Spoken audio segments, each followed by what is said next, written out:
Atlanta News First presents Winter Storms 2025, a First Alert weather special. Remember, these temperatures will go down after sunset on Friday, January 10th. It's really fun, yeah. Snow?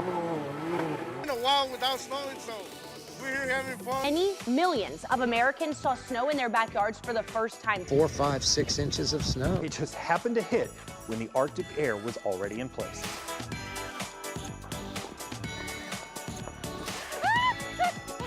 As we track the beautiful winter weather that is falling across North Georgia. This winter season was a memorable one, including back-to-back storms just 11 days apart. Hello, I'm First Alert Chief Meteorologist Jennifer Valdez. The current weather climate is ever-changing, and the First Alert weather team will walk you through a historic start to the year, how it compares to past wintry blasts, and when it could happen again. The first winter storm of the 1-2 punch happened on Friday, January 10th. This winter storm ended a 7-year-long winter weather dry streak, bringing widespread snow and ice to North Georgia. Much of North Georgia saw 1 to 3 inches of snow, with some areas seeing as much as 6 inches. Atlanta picked up just over 2 inches. We're already seeing freezing rain on street signs. We're seeing it on traffic lights. We're seeing it on branches. It's a thin coating right now, but as we see more and more of this rain move into the area, that ice will get thicker and thicker. Enough ice to cause slick, dangerous roadways and scattered power outages. Now, First Alert weather with meteorologist Cutter Martin. Notice how the trees kind of have that white tint to them. That's not the snow from this morning. That is actually a new sheen of ice, and that's on the trees. Roadways are simply wet. There's a little bit of slush where we haven't seen any traveling. Roadways that are untreated, probably the slushiest. But the big concern, especially north side, it is not the roadways. It is trees, it is power lines. We had video earlier from North Fulton. We were up in the Birmingham community near Milton, and we had 2, 3, 4-inch long icicles back on the stop signs, on the power lines, and we were getting some gusty winds, and it is raining, freezing rain here pretty heavily in northern Fulton County into Roswell. We're going to head back north into Alpharetta the further north we go. So if you had to head into the office, if you had to head inside I-285 this afternoon, and you're trying to make that evening commute back to the north side, the further north you go, the bigger risk you will encounter with tree limbs and power issues. We're noticing that trend. Fast forward just 11 days later, on Tuesday, January 21st, North Georgia was hit with another blast of snow. Although this winter storm brought lower snow and ice totals to Metro Atlanta, for many of us, really the biggest concern across Metro Atlanta is the problems on the roadways. All the snow we're seeing right now is turning to ice. We are seeing people slipping and sliding across the interstates. That's because most of the snow happened later in the day after most were already out and about. The snow started around 2:30 that afternoon. Because of the later onset, the snow melted and refroze on roads as temperatures dropped to the 20s. That all happening during rush hour traffic, stranding motorists and causing gridlocked roads across much of Metro Atlanta. Honestly, walking is a safer way to get around than driving. Right now in the city of LaGrange, roads are exceptionally slick. It is still snowing, still accumulating, and now it's darker outside. The sun is going to set shortly, so even with snow winding down, the damage has been done, so to speak, and it looks like roadways are going to be absolutely terrible overnight tonight. And although this winter weather event brought about half the amount of snow to the metro, the later onset made it twice as impactful and dangerous. Timing is everything. And First Alert meteorologist Ella Dorsey takes us back to the unusual setup that had North Georgians reaching for winter coats and many southern cities setting all-time snow records. So why was January so cold and we saw snow twice here in Georgia? Well, it has everything to do with the polar vortex, which I'm sure you guys have heard that plenty of times in winter forecasting. Well, what is the polar vortex? The polar vortex is essentially a huge area of very cold air that usually sits at the Arctic poles in the far northern latitudes, right at the northern pole. It usually spins right above this region. It's locked in to the northernmost latitudes because of the strong jet stream. And the jet stream is strong. Basically, large pressure differences, they hold that cold air to the north. But in the winter, our jet stream can weaken. And when our jet stream weakens, that cold air can get dislodged and make its way south into the United States. That's when we talk about the polar vortex. And we saw 3 separate outbreaks of the polar vortex throughout the month of January in 2025. And this was the result. Across the entire eastern United States, temperatures ran 10 to even 20 degrees below average. We saw 3 significant cold outbreaks, and one of them, around January 11th, was when we saw the record snowfall. We saw significant cold as far south as the Gulf, and that allowed it to be cold enough that they saw record snow. Guys, these were the snowfall totals. These snow totals meant that many millions of Americans saw snow in their backyards for the first time. Houston saw 3 inches of snow. This is on the event on January 11th. Lafayette, Louisiana, almost a foot of snow. In New Orleans, they got 9 inches of snow. Pensacola, Florida, that's a record 7.6 inches. Panama City, 3.5 inches. And Valdosta, Georgia, saw 8.5 inches of snow. Metro Atlanta got about 2, 3, 4 inches. So it's pretty incredible that these southern states saw significant snow, more snow than we saw here to the north. It's been more than 10 years since Snowmageddon trapped thousands on ice-covered roads in January 2014. Some Metro Atlantans found themselves in a similar slick situation earlier this year. First Alert meteorologist Rodney Harris compares these 2 winter wallows. Snow, ice, frigid cold, crashes everywhere. That was the scene in Atlanta on January 10th when 2.6 inches of snow basically forced us all to push the pause button. And that was an event that we won't forget. But does it remind you of anything?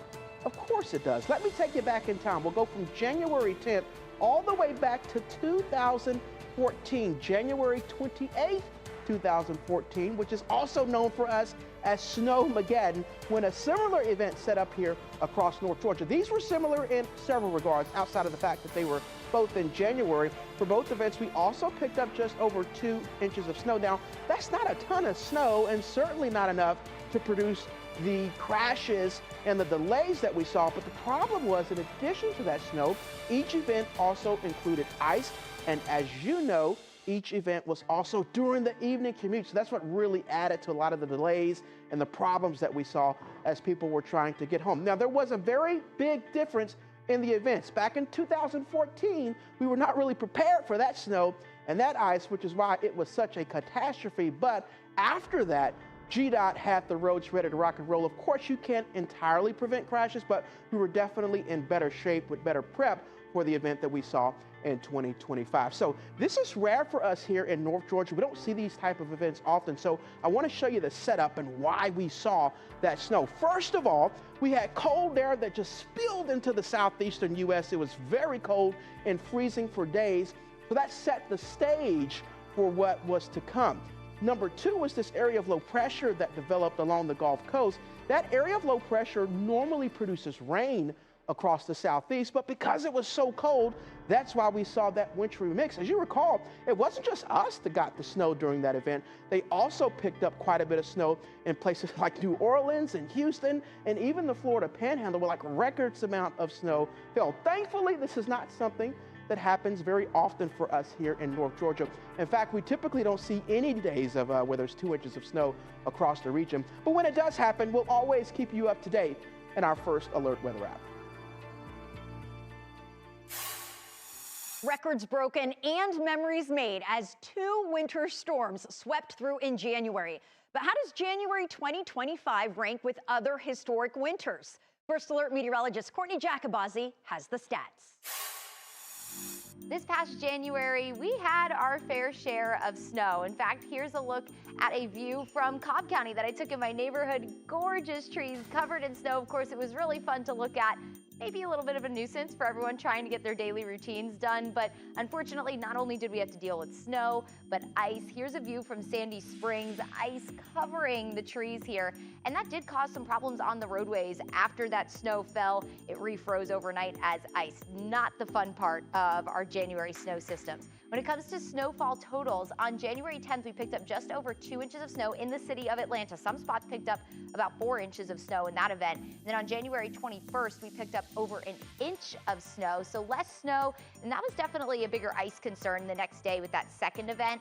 Either way, both daily snowfall totals were daily records for that day, and that was not a hard thing to find. Record snow across the southeast with that second event took over the southeast and the Gulf Coast. We were talking over 9 inches of snow falling in New Orleans, almost 8 inches of snow in Pensacola. I personally have a couple of friends in the Pensacola area that measured about 8 to 9 inches in their backyard. Even into South Georgia, we were looking at record totals in places like Valdosta of about 8.5 inches of snow. So that second snow system, while it didn't bring us necessarily record snow for the city of Atlanta, of course that daily record, but overall not a major record for us, it really brought quite the rare event across the southeast and the Gulf Coast. Now, when it comes to where we rank for January snowfall overall, we didn't get within the top 5.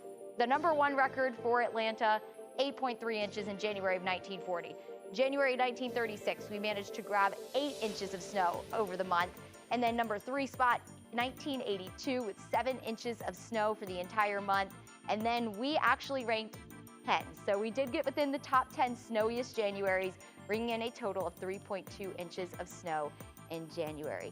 Boy, was it fun. It is a winter wonderland out here in Carroll County. The snow is coming down. I promise I'm not crazy. I do have gloves, but it's just been so long since we've been able to physically feel these flakes. But I think we can all say we are done with the snow for this year. We had enough over January to last us for a little while, right? Now, of course, naturally had to be quite cold in January for all of this to happen. The average high, 50 degrees.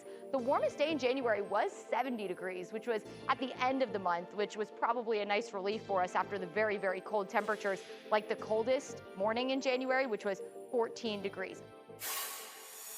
Meteorologist JD Disharoon here, and as we take a look back at January, I want to look at some of the things that went into giving us those snowy conditions. So overall, temperature-wise, and I know this is a lot of numbers here, but you see more blue on the map than you do red, and that kind of tells us that January was cooler than average. You put all those highs and lows together, and the average temperature for January was 40.7 degrees. Now, that's kind of in the middle, you know, nowhere near the warmest or the coldest, but basically what that tells us is that it ranks 41 out of 147 years. So right in the, the bottom third in terms of coldest Januaries. And that means this type of January happens once every 3.5 years or twice every 7 years. It's also the second coldest we've had in 10 years. Now, you have to go back to 2018 in the last 10 years before you see a cooler January.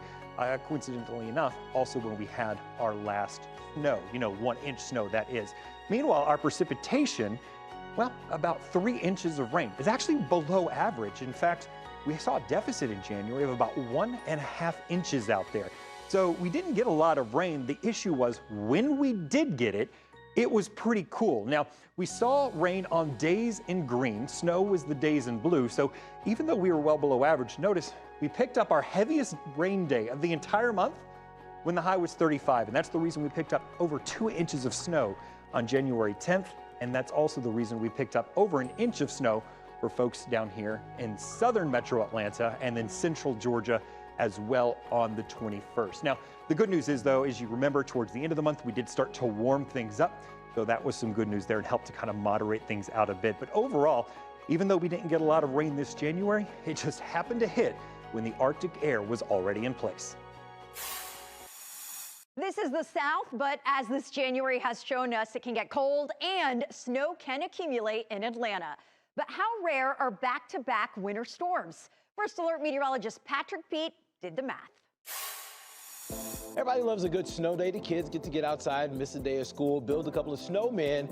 There just really haven't been many opportunities over the course of the last 10 years. Of course, we had a couple of days this year, those two winter systems that were about 11 days apart.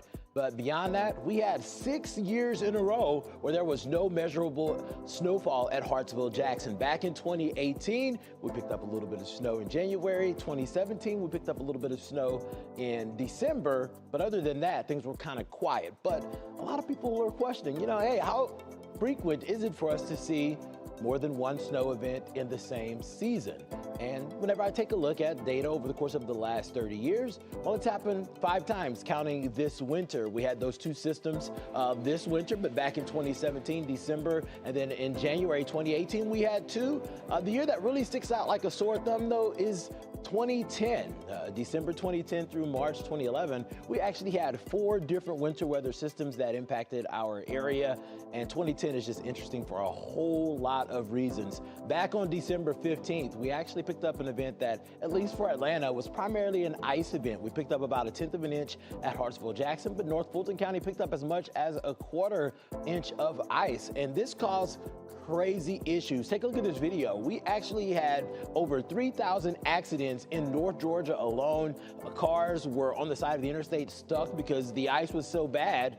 Cars started spinning and slipping and running into other cars. So this caused major issues in North Georgia. In Atlanta, Metro Atlanta alone, we had over 1,000 accidents. So a very, very active December 15th. And then 10 days later, which is a smaller window than the 11 days that we had in between the 2 systems this year, we picked up 1 to 2 inches of widespread snow across the region. Now, this video is interesting because folks were happy with this. This was primarily a snow event. We picked up just over 1 inch at Hartsville-Jackson, and this actually was the first Christmas snow that we had in over 100 years. So a lot of folks were happy about it. Thankfully, winter's come to an end, but we're heading into spring, and we're just hoping that we can get a pretty tranquil spring in the forecast. January 2025 was an unforgettably wintry start to the year. On behalf of the First Alert Weather team, thank you for watching First Alert Weather Winter Storms 2025. The First Alert Weather team is here for you every season around the clock, and you can get our latest First Alert forecast on the go by downloading the free First Alert Weather app.